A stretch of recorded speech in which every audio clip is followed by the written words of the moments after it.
चलो बाळको, तो गया लेक्चर में आपणे शुं जोयुं हतुं तो के चाक गति बराबर है। चाक गति अमुक राशिओ जोईती जेम के कोणीय स्थान, कोणीय स्थानांतर अने कोणीय वेग। हवे आज आपणे शुं जोईशुं तो के रेखीय वेग v अने कोणीय वेग ओमेगा आ बंने वच्चे संबंध दर्शावतुं एक समीकरण मेळवीशुं। बहु इम्पोर्टंट छे એટલે ધ્યાન રાખજો बराबर है। तो सौथी पहला हूँ आकृति जे समजावुं ए समझजो। मानी लो कि आपणी जोड़े शुं छे z अक्ष छे बराबर है। हवे आ जे z अक्ष छे अने बीजो शुं छे एक दृढ़ पदार्थ छे अने दृढ़ पदार्थनो कोई एक कण लई लईए।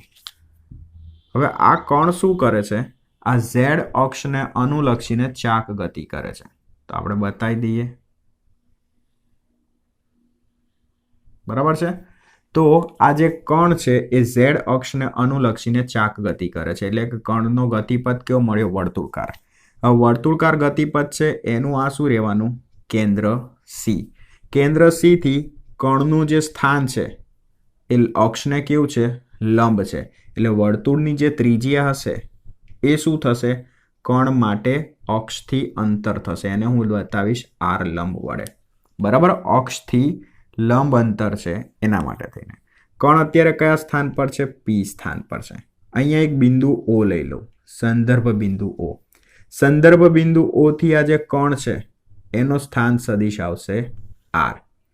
त्रीजी वस्तु आ कण शुं करे छे वर्तुळकार मार्गे गति करे छे एटले कणनो जे वेग छे ए आ दिशामां आवशे बराबर। कणनो वेग छे ने एनी दिशा सतत बदलाया करशे। जेम के आ बिंदु पासे पहोंचे तो कणनो वेग आ दिशामां, आ बिंदु पासे पहोंचे तो कणनो वेग आ दिशामां बराबर है। एटले ज्यारे कण बिंदु P पासे हशे त्यारे एनो वेग आ दिशामां। अने मोस्ट इम्पोर्टंट वस्तु कण जे छे ए z अक्ष ने अनुलक्षीने चाक गति करे एटले कणनो जे कोणीय वेग हशे ने ए z अक्ष छे ने एने समांतर रहेशे। कणनो कोणीय वेग ए कई दिशामां रहेशे z अक्षनी दिशामां। जे अक्षने अनुलक्षीने कण चाक गति करतो होय ए दिशामां शुं रहे तो के कोणीय वेग रहे। चलो सौथी पहला आपणे लखाण लखीए। आकृतिमां दर्शाव्या मुजब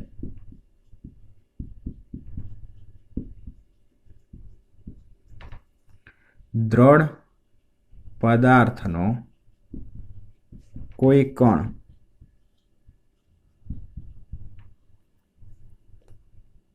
z अक्ष ने अनुलक्षी चाक गति करे छे। अहीं उगम बिंदु O थी कणनो स्थान सदिश OP बराबर सदिश R छे तथा अक्ष थी कणनु लंब अंतर केटलुं छे r लंब। अक्ष थी कणनु लंब अंतर r लंब छे। चलो हवे आकृति परथी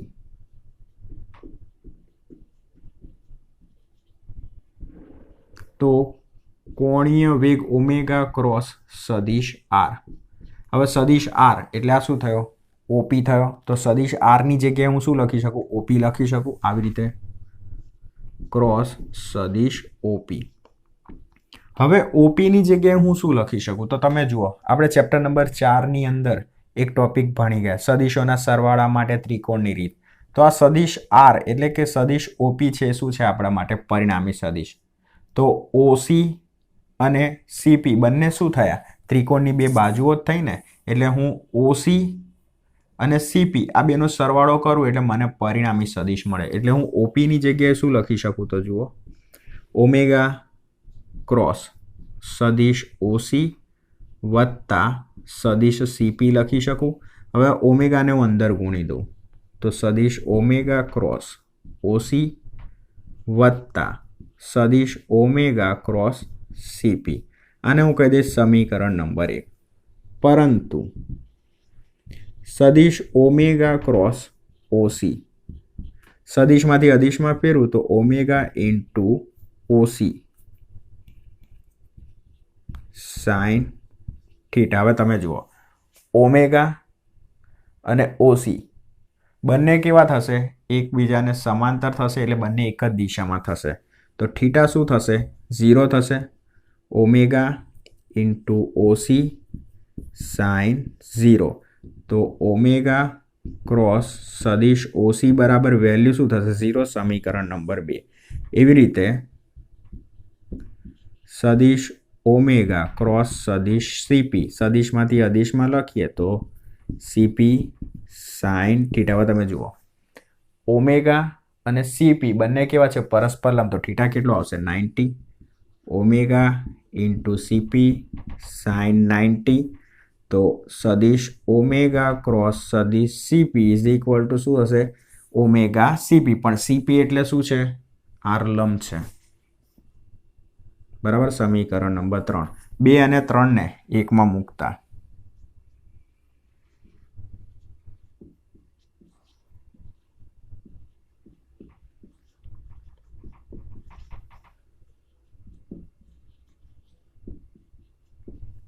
તો સદિશ ઓમેગા ક્રોસ સદિશ આર ઇઝ ઇક્વલ ટુ આની વેલ્યુ તો 0 વત્તા આની વેલ્યુ શું આવશે? ઓમેગા આર લંબ. અહીં ઓમેગા આર લંબને રેખીય વેગ વી કહે છે, માટે ઓમેગા ક્રોસ સદિશ આર ઇઝ ઇક્વલ ટુ શું થાય? સદિશ વી. તો આ બહુ ઇમ્પોર્ટન્ટ ઇક્વેશન છે, કોણીય વેગ અને રેખીય વેગ વચ્ચેનો સંબંધ. જે કોણીય વેગ અને રેખીય વેગ વચ્ચે સંબંધ દર્શાવે છે. બરાબર. જોઈ લઈએ આગળ.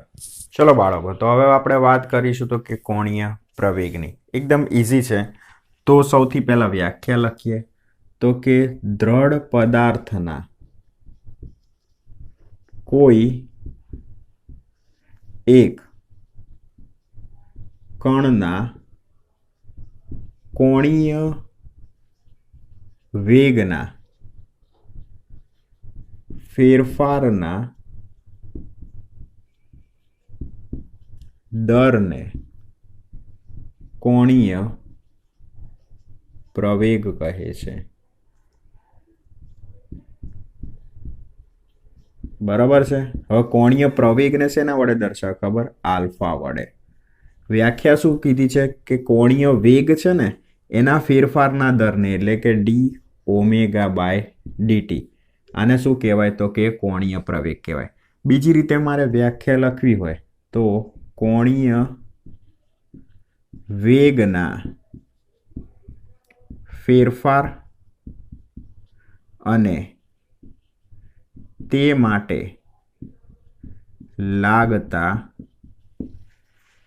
સમય ગાળાના ગુણોત્તરને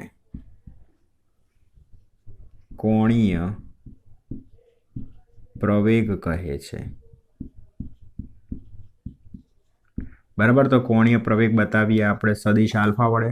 કોણીય વેગમાં થતો ફેરફાર એટલે delta omega by delta T.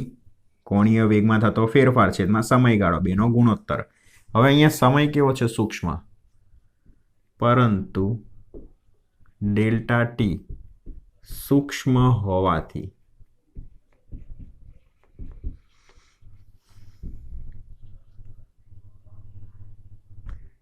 સદિશ alpha is equal to limit delta T tends to 0 delta omega by delta T. Limit apply કરીએ તો સદિશ alpha is equal to D સદિશ ઓમેગા બાય ડીટી. હવે વાત કરીએ તો કે એના એકમની. કોના? તો કે કોણીય પ્રવેગ. તો ઉપર શું છે? કોણીય વેગ. તો એનો એકમ શું આવે? રેડિયન પર સેકન્ડ. છેદમાં શું છે? સમય. તો એનો એકમ તો સેકન્ડ. તો રેડિયન પર સેકન્ડ સ્ક્વેર. તો આ જે વાત થઈ એ કોણીય પ્રવેગની વાત થઈ. હવે વાત થશે તો કે ટોર્કની. તો ટોર્ક બહુ ઇમ્પોર્ટન્ટ છે ચાક ગતિ માટે, આ યાદ રાખજો. જેવી રીતે રેખીય ગતિની અંદર બળ ભાગ ભજવે છે ને, બળ કઈ રીતે ભાગ ભજવે? તો કે પદાર્થ પર તમે બળ લગાડો એટલે પદાર્થ ગતિમાં આવે, બરાબર છે. તો જેવી રીતે રેખીય ગતિની અંદર બળ ભાગ ભજવે છે એવી રીતે ચાક ગતિની અંદર કોણ ભાગ ભજવે? તો કે ટોર્ક. તો સૌથી પહેલું આપણે એ હેડિંગ મારી દઈએ, ટોર્ક. એને છે ને ટાઉ વડે દર્શાવાય. આ સંજ્ઞાને શું કહેવાય? ટાઉ. શેના માટે દર્શાવાય? ટોર્ક માટે. તો સૌથી પહેલા આપણે લખાણ લખીએ કે રેખીય ગતિમાં બળ ભાગ ભજવે તેમ ચાક ગતિમાં ટોર્ક ભાગ ભજવે છે. ચલો, તો માની લો કે કોઈ દ્રઢ પદાર્થ છે, એનો એક સિંગલ કણ લઈ લઈએ અને આ સિંગલ કણ શું કરે છે? તો કે અક્ષને અનુલક્ષીને ચાક ગતિ કરે છે, બરાબર. ચલો, તો સૌથી પહેલા તો બે અક્ષ બતાવી દઈએ, બરાબર. બીજું, માની લો કે અહીંયા કોઈ કણ છે અને કણ કયા સ્થાન પર છે? પી સ્થાન પર છે. આ શું છે? ઉગમ બિંદુ છે. હવે ઉગમ બિંદુથી કણનો સ્થાન સદિશ આપણે આર વડે બતાવીએ. આ જે સ્થાન સદિશ છે એને હું આગળ લંબાવું આવી રીતે, બરાબર. બીજી વસ્તુ, આ જે કણ છે એના ઉપર લાગતું બળ કેટલું છે? એફ છે. તો સ્થાન સદિશ અને બળ એફ બંને વચ્ચેનો ખૂણો કેટલો થયો? થીટા. ચલો લખાણ લખીએ. તો આકૃતિમાં દર્શાવ્યા મુજબ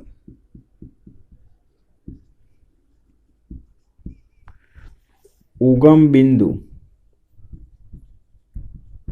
ઓને અનુલક્ષીને કોઈ કણનો સ્થાન સદિશ આર છે. અહીં કણ પર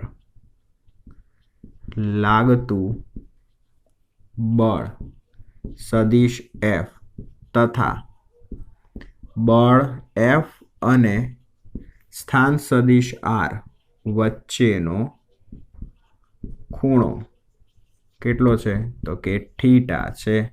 અને હવે હું શું લખીશ? તો કે સ્થાન સદિશ આર અને એફ પરથી ટોર્કની વ્યાખ્યા લખીશ. તો જોજો, ટોર્કની વ્યાખ્યા શું? સ્થાન સદિશ આર અને બળ એફ બેના સદિશ ગુણાકારને શું કહેવાય? ટોર્ક કહેવાય. તો વ્યાખ્યા લખીએ, સ્થાન સદિશ આર અને બળ એફના સદિશ ગુણાકારને સંદર્ભ બિંદુ ઓને અનુલક્ષી શું કહેવાય? ટોર્ક કહે છે. ઇક્વેશન શું આવશે? તો ટોર્કને મેં કીધે પ્રમાણે ટાઉ વડે બતાવાય. તમારે સદિશ ગુણાકાર બતાવવાનો. કોનો? સ્થાન સદિશ આર અને બળ એફનો, બરાબર છે. બીજી વસ્તુ, તો ટોર્ક કઈ રીતે કામ કરે પદાર્થને ચાક ગતિ કરવા માટે? તો આપણે આના માટે બે કિસ્સા વિચારીએ. કિસ્સો 1 કે જો સ્થાન સદિશ આર અને બળ એફ બંને એક જ દિશામાં હોય તો થીટા શું થાય? 0 થાય. તો જોઈએ ટોર્ક આપણને શું મળે છે. તો ટોર્ક ટાઉ છે અને સદિશમાંથી અદિશમાં ફેરવીએ તો R F sine theta. Theta હું કેટલો લઈ લઉં? 0. તો RF sin 0. sin 0 ની વેલ્યુ શું આવશે તો કે 0. તો ટોર્ક કેવું મળ્યું 0. હવે ટોર્ક ના ઉદ્ભવે તો પદાર્થ ચાક ગતિ કરે નહીં. બરાબર. બીજો કિસ્સો જુઓ.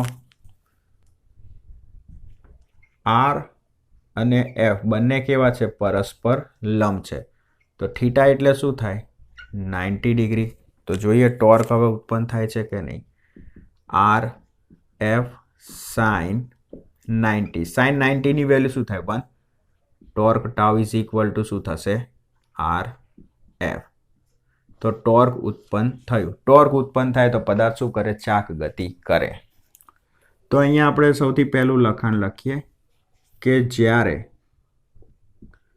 સ્થાન સદિશ અને બળ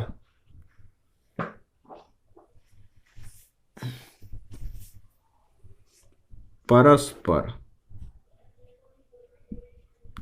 લંબ હોય ત્યારે ટોર્ક ઉત્પન્ન થાય તથા ટોર્ક ઉત્પન્ન થાય બરાબર ઉત્પન્ન થાય ત્યારે જ પદાર્થ ચાક ગતિ કરે. બરાબર છે. બીજું એના એકમની વાત કરીએ તો એકમ શું આવશે તો R એ શું છે સ્થાન સદિશ તો એનું એકમ શું આવશે મીટર. બળનો એકમ શું આવશે ન્યૂટન. તો મીટર ઇન્ટુ ન્યૂટન અથવા ન્યૂટન ઇન્ટુ મીટર તમે લખી શકો. તો આજે આ વાત થઈ હશે એની વાત થઈ ટોર્કની. ઓકે. હવે વાત કરીશું આપણે તો કે કોણીય વેગમાનની. જેવી રીતે રેખીય ગતિ માટે રેખીય વેગમાન આવે P is equal two MP એવી જ રીતે શું આવે તો કે કોણીય વેગમાન આવે. તો જોઈ લઈએ. તો ફરીથી આપણે શું કરીશું તો અક્ષ દોરીએ 3. આમાં 3 અક્ષ દોરીશું. બરાબર છે સારું લાગે એટલે. તો X Y અને Z. માની લો કે પહેલા છે ને કોણ અહીંયા Q સ્થાન પર હતો. હવે આ ઉગમ બિંદુ છે. ઉગમ બિંદુ O થી Q સ્થાનનો સ્થાન સદિશ શું આવશે R. હવે કોણ પાછો Q થી ક્યાં આવે છે અહીંયા R સ્થાન પર આવે છે. તો ઉગમ બિંદુ O થી સ્થાન સદિશ R આવશે અહીંયા પણ. બરાબર છે. હવે આ જે સ્થાન સદિશ R છે એને હું આગળ લંબાવી દઉં. હવે કોણ છે ને આ દિશામાં ગતિ કરે છે એટલે વેગ કઈ દિશામાં આવશે એ જ દિશામાં આવશે. બીજી વસ્તુ જે દિશામાં વેગ હોય એ દિશામાં શું હોય વેગમાન હોય. ખ્યાલ આવે છે ને. જે દિશામાં વેગ હોય એ જ દિશામાં શું આવે વેગમાન. તો અહીંયા જુઓ કણનું જે વેગમાન છે અને સ્થાન સદિશ R છે એ બંને વચ્ચેનો ખૂણો શું થશે થીટા થશે.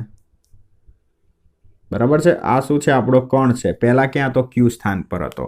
થોડા સમય બાદ કણ Q પરથી ક્યાં આવે છે સ્થાન R ઉપર આવે છે. એટલે Q અને R બંને માટે સ્થાન સદિશ તો R જ રહેશે. હવે કણની ગતિ કંઈક આ દિશામાં છે એટલે કે જે દિશામાં કણનો વેગ હોય એ દિશામાં શું આવે વેગમાન આવે. તો વ્યાખ્યા શું થશે તો કે સ્થાન સદિશ R અને રેખીય વેગમાન P ના સદિશ ગુણાકારને સંદર્ભ બિંદુ O ની સાપેક્ષે શું કહેવાય તો કે કોણીય વેગમાન કહેવાય. તો વ્યાખ્યા લખીએ એની પહેલા થોડું લખાણ લખી નાખીએ. આકૃતિમાં દર્શાવ્યા મુજબ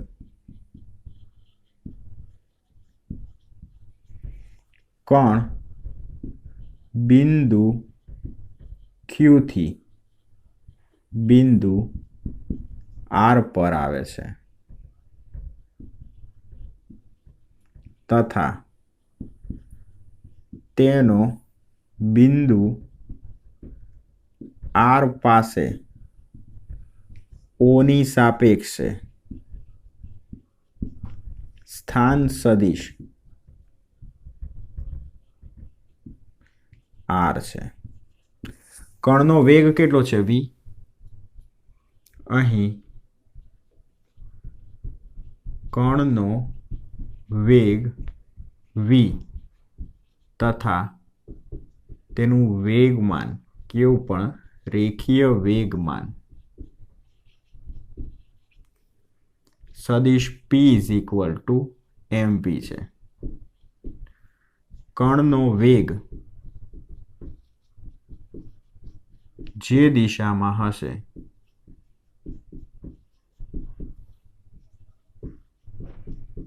તે દિશામાં વેગમાન.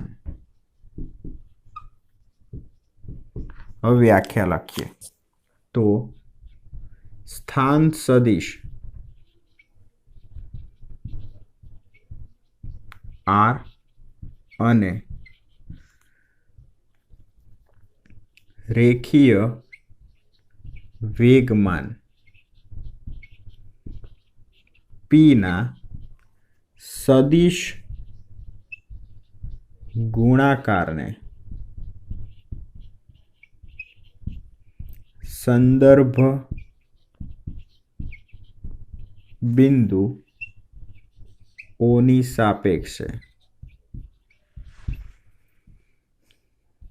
કોણીય વેગમાન L કહે છે. બરાબર. કોણીય વેગમાનને શેના વડે દર્શાવે? સ્મોલ l વડે. પણ ક્યારે જ્યારે એક સિંગલ કણની વાત આવે ને ત્યારે કોણીય વેગમાન l વડે દર્શાવે. તો ઇક્વેશન કંઈક આવું લખી શકાય, સદિશ l ઇઝ ઇક્વલ ટુ સદિશ r ક્રોસ સદિશ p. ચલો સદિશમાંથી અદિશમાં ફેરવીએ તો r p સાઇન થીટા. હવે પરંતુ આપણને ખબર છે p બરાબર શું થાય? mv થાય. તો p ની વેલ્યુ અહીંયા મૂકી દો તો l ઇઝ ઇક્વલ ટુ શું થશે?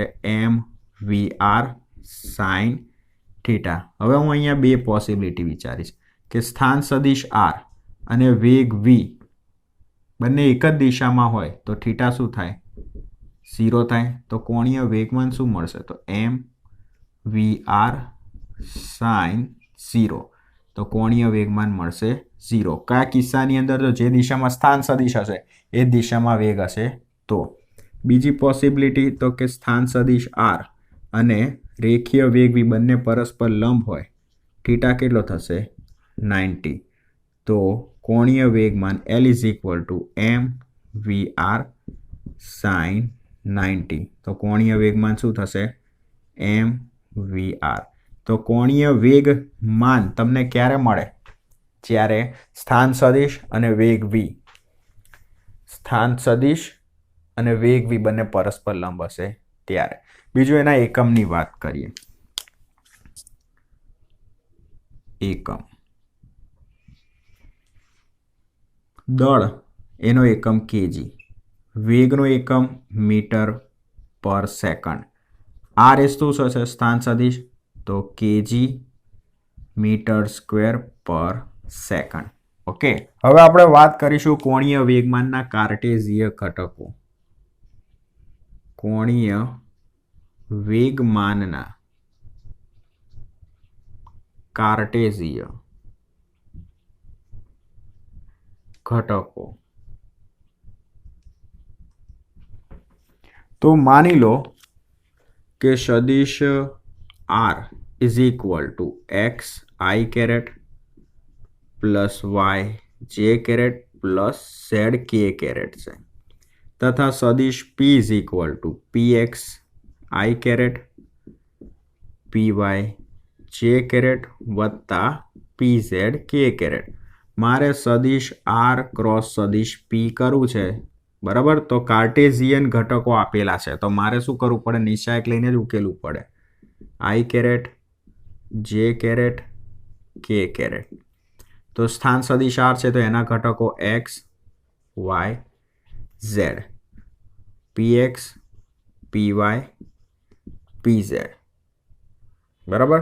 સૌથી પહેલા આપણે આ સ્તંભ દબાઈએ i કેરેટ વાળો. તો જે સ્તંભ દબાવો ત્યાં i કેરેટ લખો, કૌંસની અંદર y pz આ બેનો ગુણાકાર માઇનસ આ બેનો ગુણાકાર z py. પછી શું કરવાનું? માઇનસ કરવાનું. હવે કુમારની અંદર છે ને તમને અહીંયા પ્લસ આપેલું હશે, બરાબર, પણ સમજાવું શું કરવાનું. હવે આ પદ દબાવો, આ સ્તંભ દબાવો, જે કેરેટ વાળું.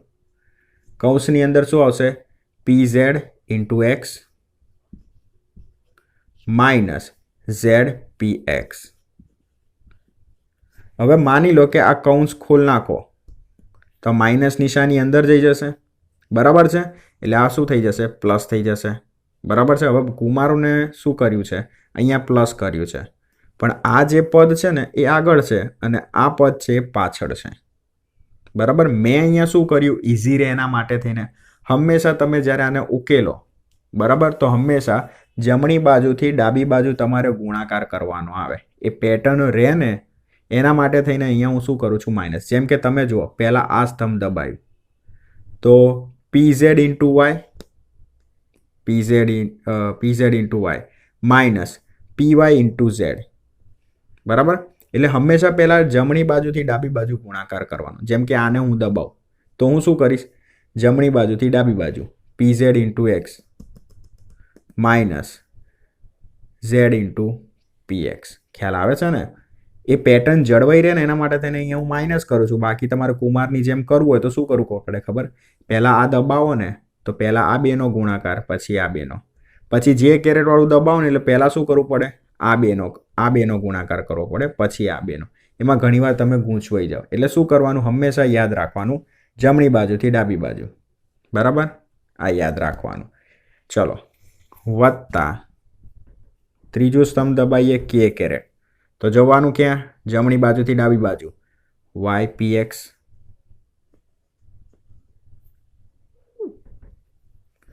X PY minus YPX. ખ્યાલ આવ્યો? ચલો, આને શું કહેવાય ખબર? વેગમાનનો, કોણીય વેગમાનનો x ઘટક, તો LXI કેરેટ વત્તા માઇનસ XPZ માઇનસ ZPX. એને શું કહેવાય? તો કે વેગમાનનો y ઘટક વત્તા આને શું કહેવાય? વેગમાનનો z ઘટક. ખ્યાલ આવ્યો?